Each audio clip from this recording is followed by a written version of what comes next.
Eh bien bonjour à toutes et à tous et bienvenue sur ce deuxième épisode des Cafés de l'Aéro. Alors aujourd'hui nous allons continuer d'aborder cette question de l'avion décarboné, mais cette fois nous allons nous intéresser à l'hydrogène et à la pile à combustible. La dernière fois nous avions regardé d'un petit peu plus près l'électrification de la propulsion. Alors nous accueillons nos trois experts pour en parler aujourd'hui. Diana Chitik, bonjour. Bonjour Stéphane. Vous êtes responsable de l'équipe ingénierie des performances produits chez Siemens Digital Industries Software. Tout à fait. Hélène Miquel, bonjour. Bonjour. Vous êtes donc responsable commercial industrie aérospatiale et défense chez Siemens. C'est ça. Et Thierry Olbrecht, bonjour Thierry. Bonjour. Vous êtes directeur aérospace industrie solutions chez Siemens. Exact. Alors, ce café va se découper en trois parties. Dans un premier temps, nous allons faire un point rapide sur les enjeux qu'il y a autour de l'hydrogène. Nous verrons ensuite, dans un deuxième temps, quels sont les différents axes de travail avant de voir comment Siemens accompagne les industriels sur cette question. Alors, avant de rentrer dans le vif du sujet, peut-être Hélène nous rappeler un petit peu le contexte. Oui, bien sûr. Donc, dans l'industrie aéronautique, les enjeux de réduction de CO2 sont massifs. On l'entend à longueur de journée. On sait actuellement... On ne peut pas passer à côté. Non, ça va être difficile. Donc l'industrie aéronautique est responsable de à peu près 2,5% du CO2 généré mondialement. La tendance est au doublement, en particulier avec l'explosion de la demande asiatique en termes de vol, dû à l'explosion de la taille de la classe moyenne dans ces pays. Et donc il va falloir effectivement faire quelque chose très vite et très rapidement. Donc on va passer de 2,5% à 5%, si je comprends bien. On va essayer d'éviter. Alors qu'est-ce qu'on peut faire? Parce qu'il faut faire quelque chose, mais qu'est-ce qu'on peut faire, Hélène?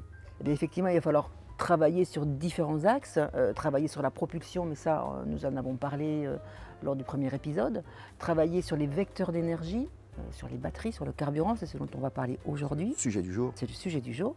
Travailler également sur la configuration aérodynamique et structurelle des avions, et ça sera l'objet de l'épisode suivant. Alors, quand on vous entend énoncer tout ça, on se dit finalement la roadmap est évidente. Est-ce que c'est aussi simple qu'il y paraît? Malheureusement non. Bon, non, voilà, Stéphane. c'était trop facile. Je pense que vous en doutiez. Effectivement, il y a tout un écosystème qui est impacté par cette transformation, cette électrification, le passage à l'hydrogène. Donc que ce soit les avionneurs eux-mêmes, leurs fournisseurs, les équipementiers qui doivent adapter les technologies existantes ou en inventer de nouvelles. Donc c'est un petit peu les questions qui se posent.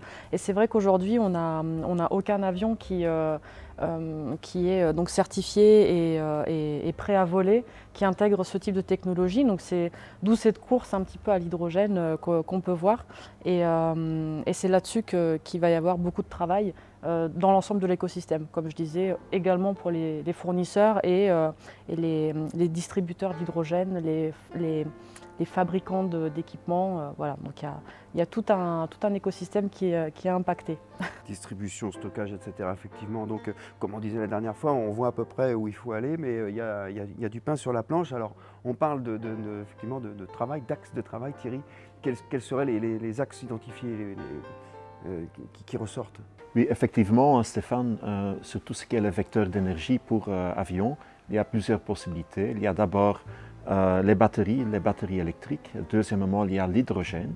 Donc il y a deux façons d'utiliser l'hydrogène, c'est-à-dire d'une part, on peut brûler l'hydrogène dans des turbines à gaz plus ou moins classiques, donc il n'y a pas tellement de changements sur les jet engines classiques.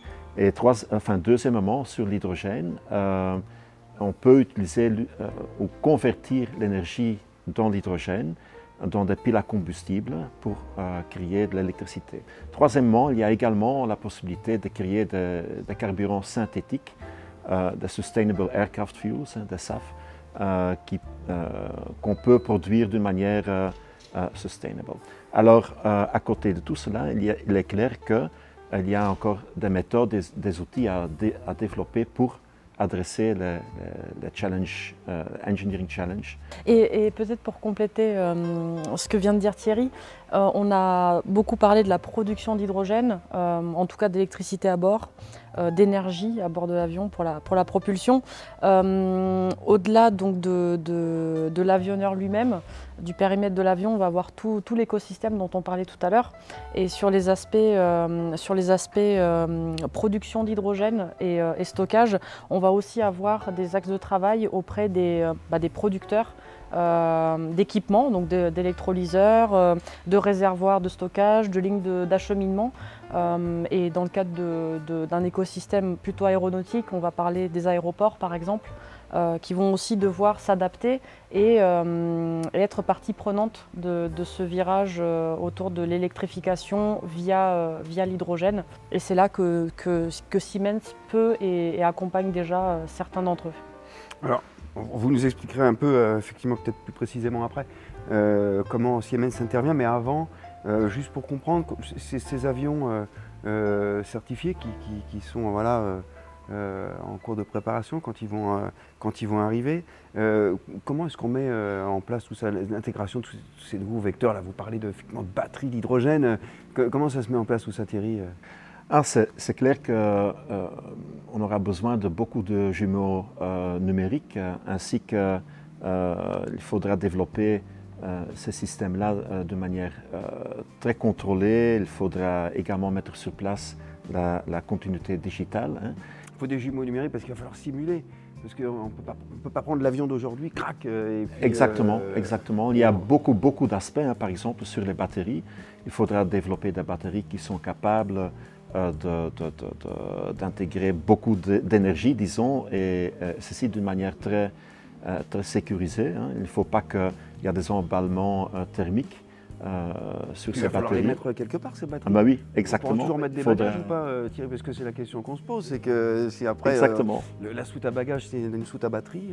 Exactement, donc ces batteries, ils ont beaucoup de poids, hein, et deuxièmement, il y a également l'intégration thermique qui sera très importante dans l'avion.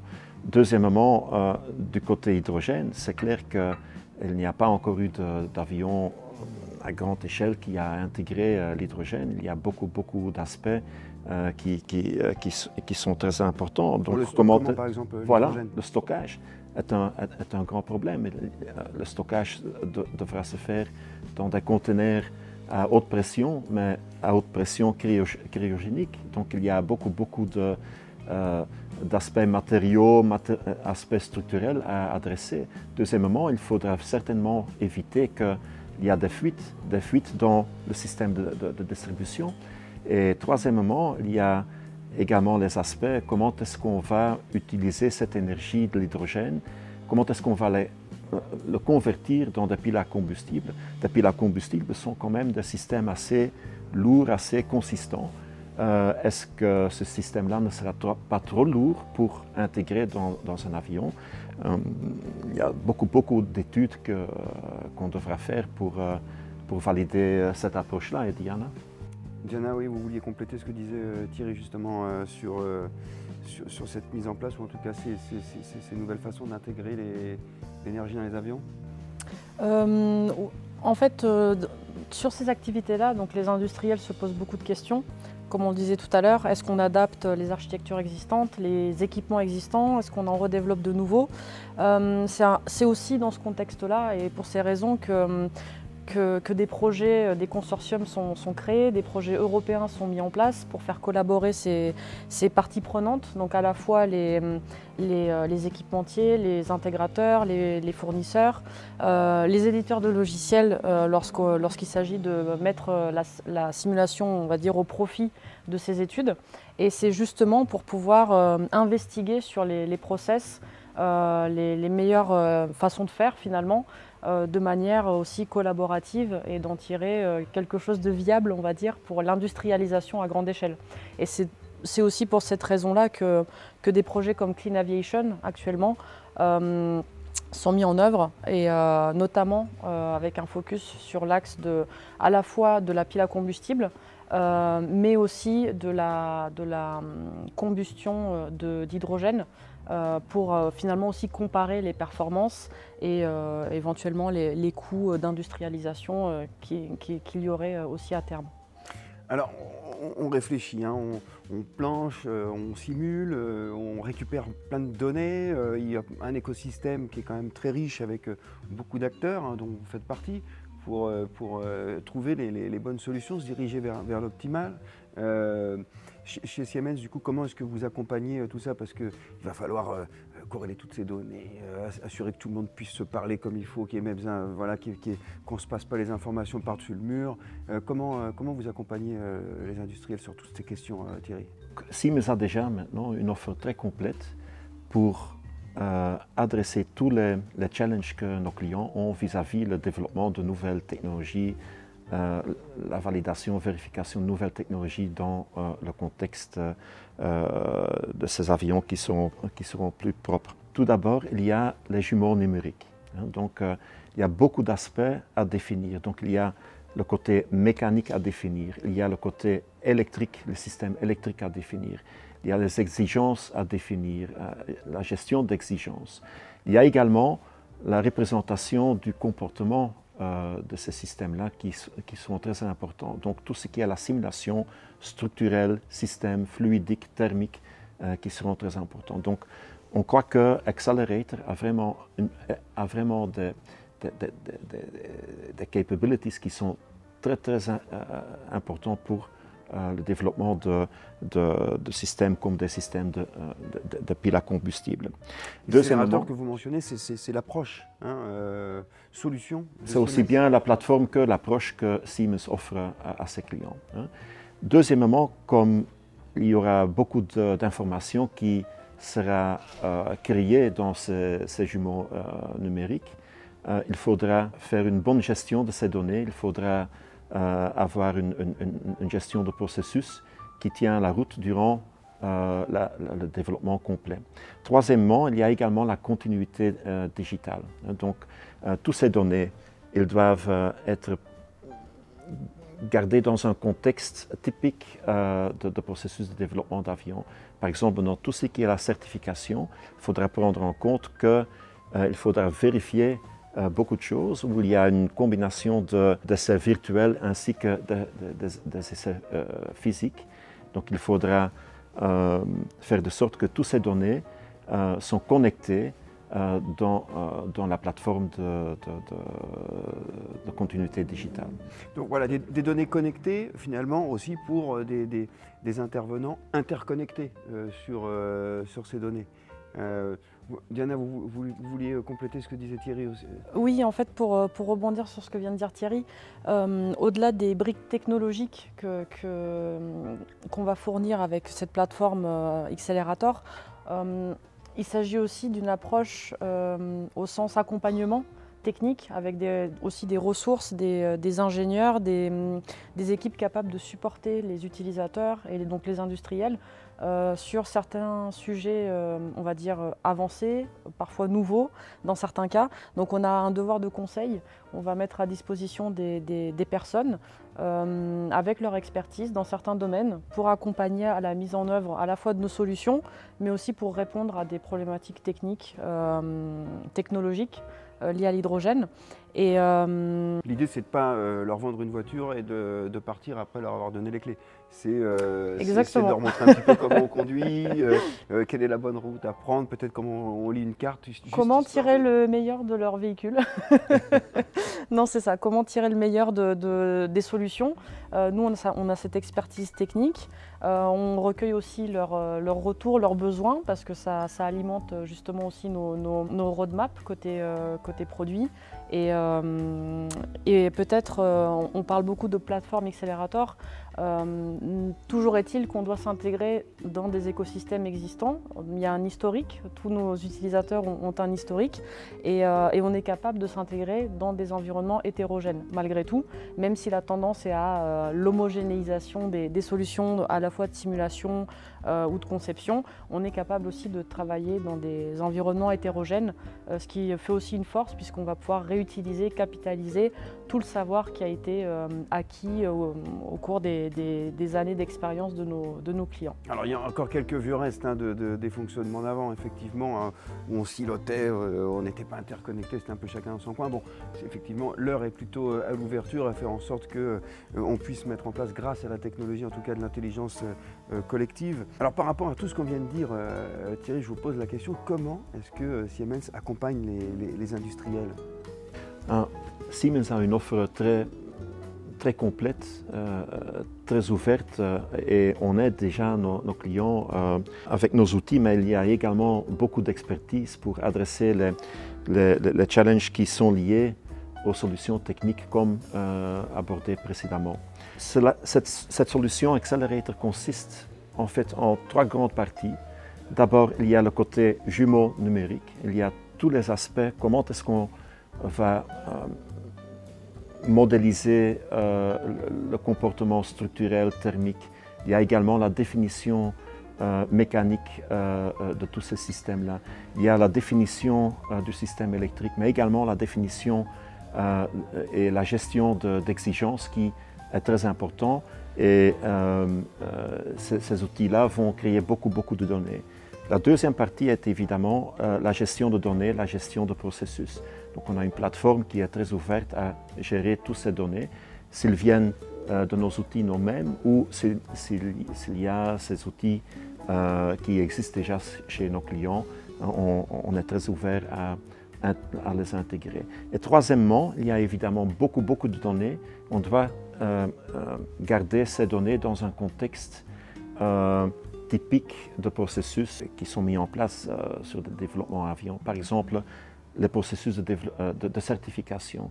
Comment vérifier à partir des exigences, comment vérifier ces exigences en utilisant des tests virtuels, en utilisant des tests physiques qui seront très importants durant le développement. Diana, oui, vous voulez compléter Thierry? Je voulais compléter ce que vient de dire Thierry. Il a parlé de l'aspect flexibilité. Donc on a l'habitude et on sait travailler aussi dans des environnements hétérogènes pour la simple raison que toutes les sociétés ont un historique. Donc on est capable de s'inscrire dans l'existant, de le réutiliser pour capitaliser aussi leur savoir. Un volet qui n'a pas été évoqué par contre, c'est vraiment l'expertise. Donc au-delà des briques techniques qu'on fournit sur la plateforme Accelerator, il y a aussi tout le support qui peut être apporté par nos équipes, à la fois sous forme de sous-traitance, d'intervention dans le cadre de projets, de collaboration, de partenariats. Et dans un contexte d'électrification, si on travaille sur la propulsion au sens large, on peut par exemple citer les travaux aussi qu'on mène avec l'université de Cranfield, qui agit un petit peu comme client, comme utilisateur à la mise en œuvre de nos solutions, mais aussi qui nous fournit des retours sur les aspects plutôt métiers et aussi sur les workflows pour faciliter justement la mise en données de leurs problématiques et arriver plus rapidement aussi à un résultat qui soit fiable lorsqu'on le corrèle à des essais par exemple. Merci Diana. Est-ce qu'on peut peut-être, avant de se quitter, voir quelle est un petit peu la patte de Siemens, qu'est-ce qui vous distingue un petit peu, Thierry? On est bien conscient chez Siemens que la finalité d'un développement n'est pas un fichier digital, c'est l'avion réel. Seulement, en tout cas. Donc c'est l'avion réel, c'est l'avion qui doit voler, c'est l'avion qui doit être certifié. C'est là que Siemens se différencie vis-à-vis les autres amis sur le marché. Et de ce point-là, on parle beaucoup du metaverse. Hein. C'est clair que les avatars qui représentent les produits de nos clients dans le metaverse sont très importants pour éviter les problèmes, pour résoudre le problème le plus tôt possible dans le cycle de développement. Mais d'autre part, nos clients doivent livrer des produits réels dans notre univers. Hein. Donc, Siemens reste chez les clients aussi bien au début du développement. On a avec Accelerator vraiment une plateforme qui est très ouverte, très complète, avec des jumeaux numériques qui ouvrent presque tous les aspects du développement. Donc, on investit également beaucoup d'argent là-dedans pour compléter ces capabilities. D'autre part, il est clair que du côté production, du côté manufacturing, il est très important de rester avec nos clients jusqu'au moment où notre client livre les avions à ses clients.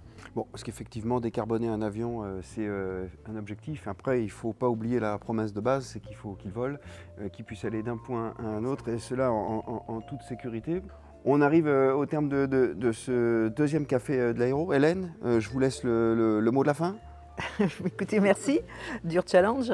Non, moi, si je peux rajouter juste un point peut-être, c'est que voilà, on parle des intégrateurs qui mobilisent effectivement leurs équipes autour de cet avion décarboné. Ce qui est important aussi de noter, c'est que on a tout un écosystème des startups qui mobilisent aussi leurs équipes, qui sont très agiles, très innovantes, et c'est important que ces grands industriels s'intéressent à ces travaux parce que ça va potentiellement, et même sûrement d'ailleurs, les aider à accélérer cette transformation. Très bien. Eh bien, merci beaucoup Hélène, merci à tous les trois de nous avoir éclairés sur ce sujet passionnant et d'actualité. C'est vraiment quelque chose qui est en pleine réflexion. On se retrouvera dans un prochain épisode pour parler cette fois de la nouvelle configuration des avions, parce qu'il va falloir accueillir toutes ces nouvelles technologies. On vous remercie toutes et tous de nous avoir suivis et on vous dit à très bientôt.